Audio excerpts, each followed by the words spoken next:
Didn't make a scene. I didn't raise my voice. I just set my napkin on the table, pushed back my chair, and walked out of my own son-in-law's retirement party while 60 people watched me do it. Nobody stopped me.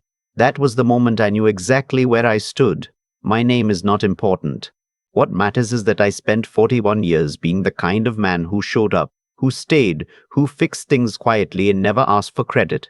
I built a decent life, not flashy, not the kind of life that makes headlines. I drove a used Ford F-150 for 11 years before I replaced it. I coached Little League for 6 seasons even after my own kids aged out. Because the neighborhood needed coaches and I had Saturday mornings free. I paid off my mortgage at 62, which is the closest thing to joy I have ever felt sitting at a kitchen table signing paperwork. My wife, I'll call her my wife because that's what she was for 38 years, was a woman I met at a church potluck in Akron, Ohio when I was 24 years old. She brought a green bean casserole. I complimented it even though I don't particularly care for green bean casserole. That's how much I wanted to talk to her. We built something together, a house in a quiet part of Columbus. 2 kids, a boy and a girl, both grown now with their own families. I worked as an electrician for 27 years, then ran my own small contracting business for the last 14 before I retired. We were not rich, we were comfortable. There's a difference, and most people my age understand it. I want to be clear about something before I go any further. I was not a perfect husband. I worked too many hours for too many years. I missed things I shouldn't have missed. I was better at fixing a circuit panel than I was at sitting still and listening. I know that. I've known it for a long time. But I was faithful. I was present when it counted. And I loved her in the way that men of my generation were taught to love. By providing, by protecting, by showing up every single day without being asked. I thought that was enough. I found out it wasn't at a retirement party for her younger brother. Her brother had worked for the city water department for 32 years. Good man, solid. The kind of retirement party where people wear polo shirts and somebody brings a sheet cake from Kroger with blue frosting. It was held at the VFW Hall on a Saturday afternoon in early October. My wife had helped organize it. She'd been on the phone for weeks about it, Centerpieces, the playlist who was giving the speech.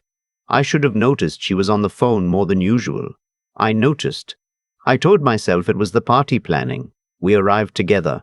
I carried the extra folding chairs from the trunk. I helped set up the tables. I shook hands with people I'd known for decades. Her family, her brother's co-workers, old neighbors. I was comfortable in that room, the way you're comfortable in a room you've been in 100 times before. And then I saw him. He was standing near the bar, which was just a folding table with a cooler and some bottles of wine someone had picked up from Giant Eagle. He was maybe 55. Trimmed grey beard, wearing a blazer at a VFW Hall retirement party, which already told me something. He was talking to my wife's sister, but his eyes were on my wife, and her eyes kept going back to him in that way that you recognize once you've seen it. Like a compass needle finding north. Not dramatic, not obvious if you weren't looking. But I was 63 years old, and I knew my wife's face better than I knew my own hands. I stood next to the punch bowl and I watched for about 4 minutes. Then I went and found a seat. I did not say anything. I did not walk over. I sat down.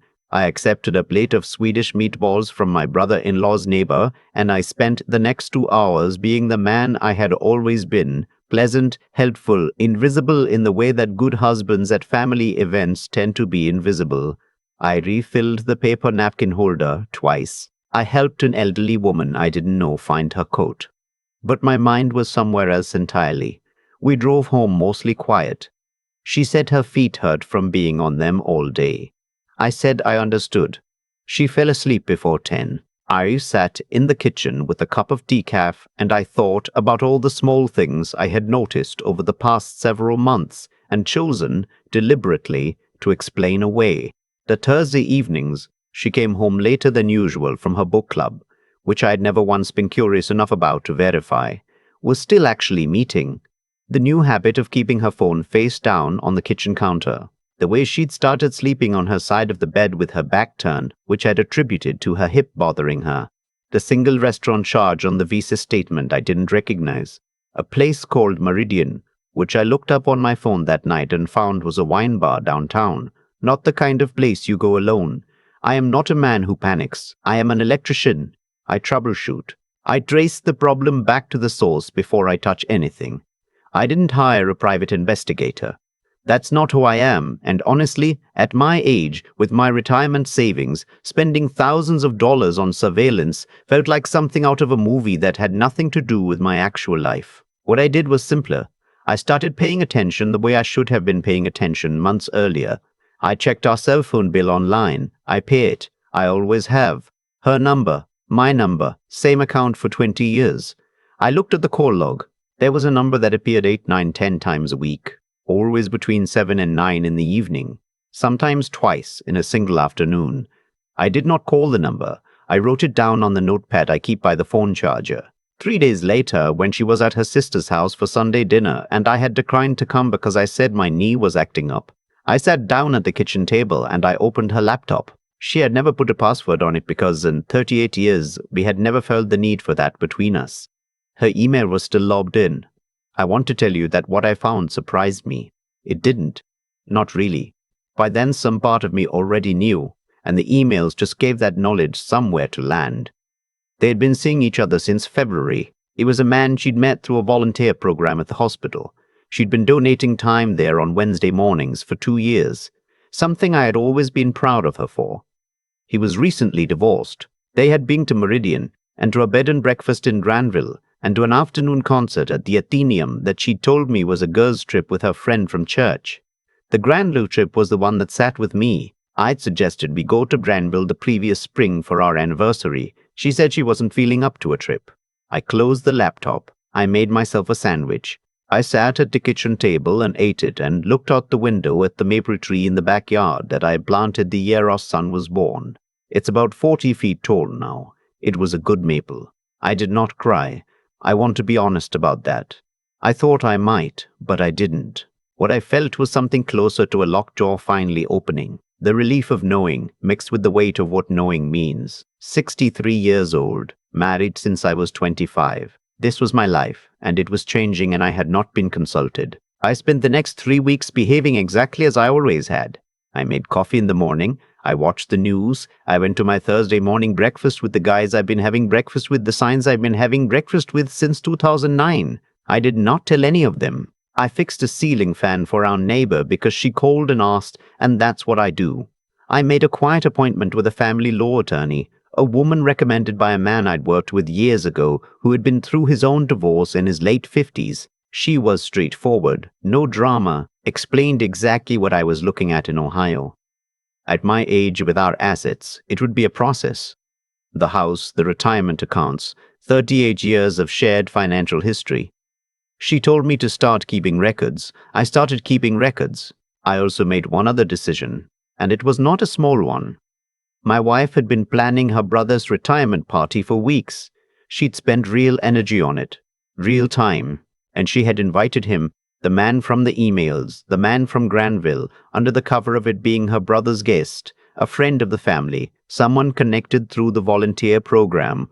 I found this out because her brother, who I genuinely like and who had no idea what was happening, mentioned it to me casually on the phone 2 days before the party. He said, "Oh, your wife invited her friend from the hospital board. Hope that's okay."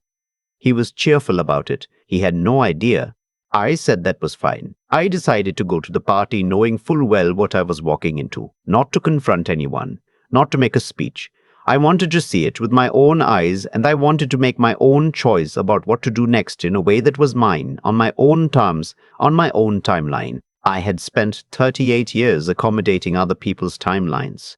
I figured I had earned one decision that was purely my own. What I did not anticipate was the seating. My wife, who had organized this event down to the centerpieces, had arranged the tables. I found this out when we arrived, and I looked for our seats and found our names on little cards, the kind you make on the computer and print out. She had put herself at the main table with her brother and his wife and their kids. She had put me one table over, not at the back of the room, just one table over, with people I knew less well, an acceptable distance. He was at her table. I stood there looking at the seating arrangement for probably 15 seconds, long enough for my wife's sister, who was standing nearby, to notice me standing there. She looked at the tables and then looked at me, and I watched her face do something uncomfortable, and that told me that she knew something, even if she wasn't sure how much I knew. I picked up my name card. I held it in my hand for a moment. Then I set it back down. I found my coat. I had hung it on the rack near the door when we arrived. I put it on. I walked over to my brother-in-law, who was standing near the bar talking to an old co-worker, and I shook his hand and I told him congratulations, and that I was proud of him and that 32 years of service to the city was something to be honored. I meant every word of it. He looked at me a little confused and said, "You're not staying for dinner?" I said my knee was giving me trouble and I thought I'd better head home before it got worse. He nodded. He's a man who doesn't push. That's one of the things I've always appreciated about him. I walked out. I drove home on the highway with the windows cracked even though it was cold because I needed the air. I was not shaking. I want to make sure I say that. I was not a man falling apart. I was a man who had just made a decision quietly, without asking anyone's permission, and I was driving home to his own house, which he owned outright, and that felt like a kind of dignity I hadn't known I still had access to. She called 11 times between 5:45 and 7 that evening. I set the phone on the kitchen counter and let it ring. I made dinner. Chicken thighs, roasted in the oven with garlic and olive oil, the way I've made them since the kids left home. I ate at the kitchen table. I read 30 pages of the book on my nightstand. I went to bed at 9:15. She came home at 11. I was in the bedroom with the light off. I heard her moving around in the kitchen. I heard her come to the bedroom doorway and stand there for a moment. I kept my breathing even. She said my name. I did not respond. She went to the guest room. I lay in the dark and listened to the house, the way you listen to a house when you've lived in it for decades and you know every sound it makes. The furnace kicking on, the refrigerator settling, the maple tree out back, leaves gone by October, branches moving in whatever wind there was. I slept better than I had in months. We did not have the conversation for 3 days. I think she was waiting for me to initiate it. I was not going to initiate it. When it finally happened, it was a Sunday morning. She came into the kitchen while I was reading the paper. She sat down across from me and she did not say anything for a long moment. And then she said, "How long have you known?" I told her I knew about the calls, about Meridian, about Granville, about the calls, about the Midian, about the concert, about the emails. I told her I was not going to do this in a way that involved shouting or accusations or any kind of performance, because I was 63 years old and I had too much self-respect for that. I told her I had already spoken with an attorney. She cried. I expected that. I handed her a box of tissues from the counter and I sat back down. She said it wasn't what I thought, that it was complicated, that she'd been lonely for years in ways she hadn't known how to tell me. I listened. I let her say all of it. When she finished, I nodded. I said, "I believe that you were lonely. I'm sorry I didn't see it sooner. But I need you to understand that what you did is not something I can work through. I've thought about it carefully, and that's where I am." She asked if there was anything she could do. I said, "You can let this be a clean process. That's the only thing I'm asking you for." She did. I'll give her that. The divorce, which was finalized 7 months later, was as clean as a 38-year marriage with shared assets can be. We sold the house. I took my share and bought a smaller place, a ranch house on the east side of Columbus, manageable single floor, which at my age matters more than I ever expected it to. I got to keep the truck. We split the retirement accounts according to what was fair under Ohio law. My attorney was steady and direct, and I'm grateful for her. My son called me the week after my wife moved out. He didn't ask for details. He said, "Dad, I love you and I'm here." That was enough. That was more than enough, actually.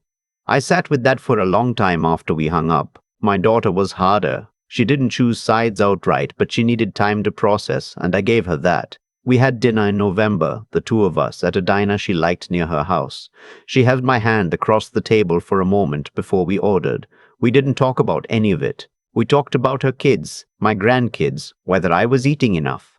I told her I had learned to roast a chicken, which made her laugh, which was the most valuable thing that happened that month. I want to say something to anyone listening who is older, who has been where I was, who feels like the ground has been taken out from under a life they believed in. You do not have to perform your grief. You do not have to justify your dignity. You are allowed to stand up, put on your coat, shake someone's hand with warmth and sincerity, and walk out of a room that is no longer treating you as though you belong in it. I did not leave that VFW hall angry. I left it clear. There's a difference.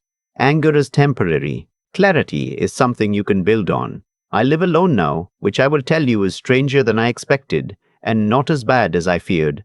I have coffee in the morning. I go to Thursday breakfast.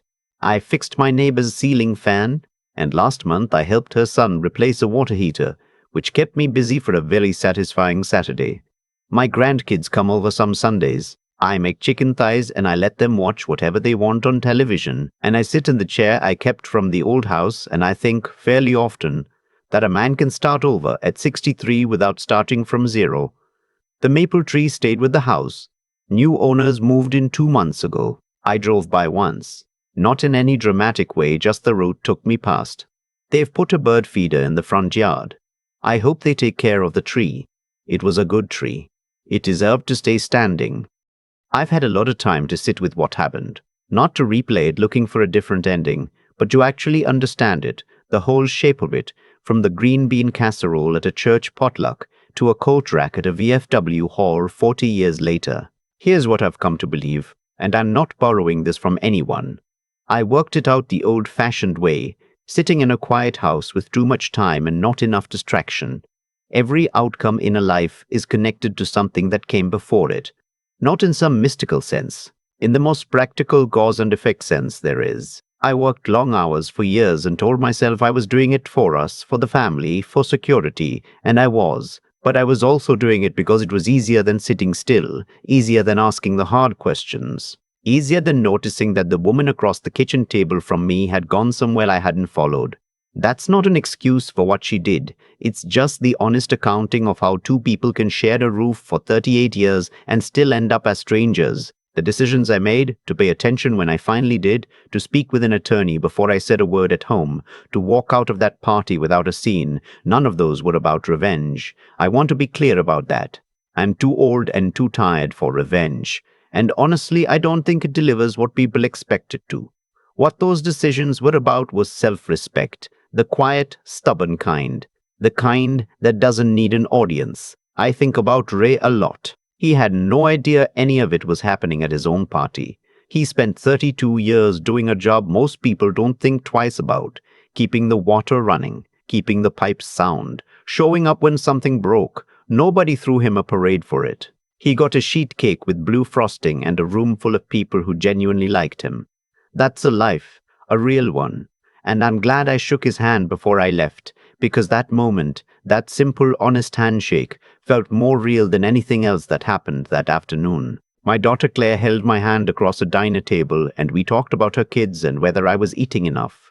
That's where the real weight of a life shows up. Not in the dramatic moments, in the ordinary ones that follow.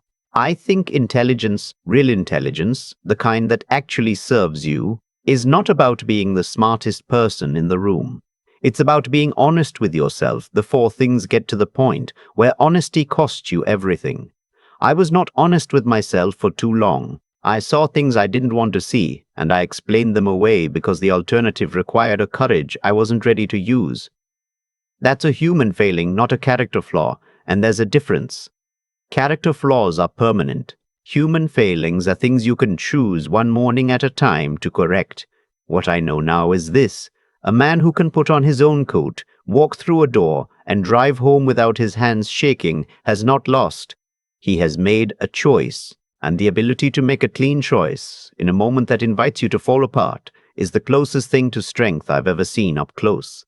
I'm 63. I live in a smaller house. I make chicken on Sundays. My grandkids come over, and I let them pick what to watch, and I sit in my chair and I think, fairly often, that starting over is not the same as starting from nothing. You carry what you built, you carry what you've learned, and if you're lucky, and I think I am, you carry a few people who held your hand at a diner and didn't need to say much to say everything. The maple tree is still standing. I drove by. Someone's taking care of it. That's enough.